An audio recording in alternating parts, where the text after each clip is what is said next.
केरल में था, केरल के लिए रवाना हुआ था अबनपुर से, और इसी दौरान 10 अप्रैल को मुझे एक व्हाट्सएप पर धमकी भरा मैसेज आता है जिसमें कहा जाता है कि प्रेमा साई तू मरने वाला है, मैं तेरी मौत बोल रहा हूँ, मैं तुझे मारने वाला हूँ, तुझे कोई बचा नहीं सकता, तेरे परिवार को भी ख़त्म कर दूंगा तेरे साथ। और साथ ही साथ बोलता है तू पुलिस को बोल या जाके अपने बाप को बोल, तुझे कोई बचा नहीं सकता। तो वो जो स्क्रीनशॉट वगैरह हैं वो सब आज हमने कंप्लेंट के साथ जोड़कर अबनपुर थाने में दिए हैं, शिकायत दर्ज की है। और लगातार जो है हमारे शिविर चलते रहते हैं पूरे भारत में, और 25-30 हज़ार की अधिक से संख्या में लोग उपस्थित रहते हैं। तो ऐसे में भक्तजनों के ऊपर भी खतरा है, मेरे ऊपर भी खतरा है, और परिवार के ऊपर भी जो है खतरा मंडरा रहा है। तो ये जो भी शख्स है जो धमकी दे रहा है, ऐसे लोगों के ऊपर जो है उचित कार्रवाई की जाए, इसलिए आज हमने यहाँ पे कंप्लेंट दिया है। लगातार मैं जो है सनातन धर्म के लिए कार्य कर रहा हूँ, हिंदुओं को जगाने के लिए हिंदू एकता यात्रा निकालते हैं जहाँ भी हमारा शिविर होता है, और भव्य दिव्य यात्रा निकलती है। हिंदू जगाओ शोभा यात्रा हम निकालते हैं, धर्मांतरण के विरोध में हम खुलकर बोलते हैं, लव जिहाद और अन्य प्रकार की जिहाद पर एवं अनेक सामाजिक विषयों पर मैं मन से तथ्यपरक वक्तव्य देता हूं, जिस वजह से ऐसे कुछ असामाजिक तत्व जो है लगातार धमकी देते रहते हैं। और धमकी इसके पहले भी आई है, और इसके पहले एक बार देशी कट्टा लेकर धाम में भी एक व्यक्ति घुस गया था, और उस समय हमने शिकायत भी की थी, लेकिन पुलिस ने उसके ऊपर उचित कार्रवाई न करते हुए उसे छोड़ दिया था।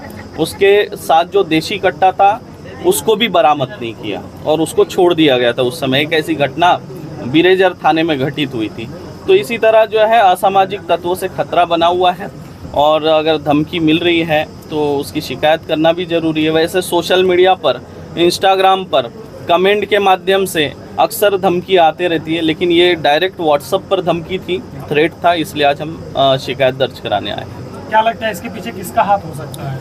देखिए, आशंका नहीं, आशंका तो मुझे किसी पर नहीं है, लेकिन जब हमने नंबर सर्च किया तो हिलाल वानी करके आ रहा है, और जम्मू कश्मीर का ये नंबर दिखा रहा है, जो कि अल्पसंख्यक लेकिन वहाँ पे बहुसंख्यक है। और अब वो पता नहीं नंबर किसके नाम पे, वो तो जांच में पता चलेगा आगे। आपने पहले भी इससे पहले शिकायत की थी इस मामले की? ये पहले आपको धमकी दी गई थी? नहीं, इसके पहले तो धमकी आती थी, कमेंट के माध्यम से आती थी, लेकिन हम इग्नोर करते थे। लेकिन इस बार डायरेक्ट व्हाट्सएप पर धमकी आई है, तो इसलिए हम लिखित शिकायत दे रहे हैं। सर, उचित कार्रवाई अगर नहीं होती तो उचित कार्रवाई होनी चाहिए, क्योंकि देखिए यहाँ पर भगवा ध्वज लेकर चलने वाली सरकार है, और मुझे पूर्ण आशा है कि उचित कार्रवाई होगी।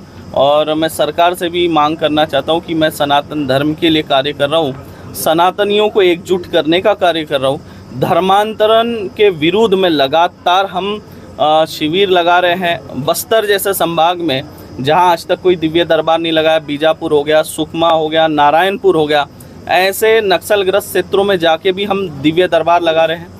नारायणपुर में ऐतिहासिक दरबार लगा था, जहाँ पे 30,000 से अधिक की संख्या में भक्तजन पहुँचे थे। ये इतिहास में पहली बार ऐसा हुआ। हिंदू जागरा है, और जो धर्मांतरण हो रहे हैं, धर्मांतरित हो जा रहे हैं, ऐसे लोगों को हम घर वापसी भी करा रहे लगातार। कि जो भी अराजक था तो उस पर किस प्रकार की कार्रवाई चाहते हैं? जो भी कानूनी तौर से जो भी संविधान में लिखा है उस हिसाब से उनके ऊपर उचित कार्रवाई की जाए। ये जिस प्रकार से डॉक्टर प्रेमा साई महाराज लगातार सनातन धर्म के लिए काम कर रहे हैं और उनको धमकी दी जा रही है, आप लोग थाना प्रभारी के पास आए थे, क्या कुछ कहा गया और क्या सोच, किनकी सोच लगती है इसके पीछे? देखो, धर्मो रक्षिति रक्षित है, धर्म की रक्षा हम करेंगे तो धर्म हमारी रक्षा करेगा। और धर्म के ध्वजवाहक हमारे प्रेमा साई महाराज जी, जो लगातार जिहादियों के खिलाफ, धर्मांतरण के खिलाफ, लव जिहाद, लैंड जिहाद, थूक जिहाद के खिलाफ जब अपन में व्यासपीठ से बोल रहे हैं, तो उनकी रक्षा का कवच उनके बहुत सारे शिष्य हैं और चौथा स्तंभ भी है। और मैं सरकार को भी कहना चाहूँगा, सीधा विजय शर्मा जी को कहना चाहूँगा कि इनकी सुरक्षा व्यवस्था बिल्कुल बढ़ाएं, क्योंकि हजारों के जो विदेशों से भी लोग इनके पास आते हैं अपने कष्ट को लेकर, तो उनके कष्ट को ये अपने मंत्रों, देखो ध्यान रखिए कि मंत्र में इतनी बड़ी शक्ति होती है, वो सारे ब्रह्मांड के भगवानों को अपने मंत्र में बांध देते हैं। ऐसी हमारे शास्त्रों में भी वर्णन है। तो ऐसे तंत्र और मंत्र का जिनके पास ज्ञान है, उनकी सुरक्षा इस धर्म के लिए बहुत अति आवश्यक है। जिस प्रकार से महाराज जी को धमकी मिल रही है, क्या लगता है कि प्रशासन को भी और सरकार को भी आगे आकर सुरक्षा मुहैया कराना चाहिए? बिल्कुल अवश्य कराना चाहिए। सरकार बना किस लिए है? सरकार का कार्य यही है कि अपने पूज्य संतों महात्माओं की रक्षा करे, और धर्म की सरकार, हमारे हिंदूवादी सरकार अगर भारतवर्ष पर है तो बिल्कुल मोदी जी तक इनकी आवाज़ जानी चाहिए, क्योंकि हमारे छत्तीसगढ़ जो राजा रामचंद्र जी का ननिहाल है, वहाँ एक तंत्र विद्या जो बहुत हो रही है, जहाँ धर्म की हानि होती है, ऐसे विद्याएँ बहुत काम करती है। ऐसे विद्या जो मतलब विधर्मी लोग कर रहे हैं, उसकी सुरक्षा के लिए हमारे गुरुदेव अपने मंत्रों से उन सबको बचा रहे हैं, तो उनकी सुरक्षा करना हमारा परम कर्तव्य है। जी धन्यवाद। मयंक गोस्वामी, हिंदू जागरण मंच, जिला संयोजक, रायपुर महानगर। गंगे देवी धाम के जो पीठाधीश्वर थे, आपके पास आवेदन दिए है सुरक्षा कारणों को लेकर, आप क्या कहते हैं इस पर?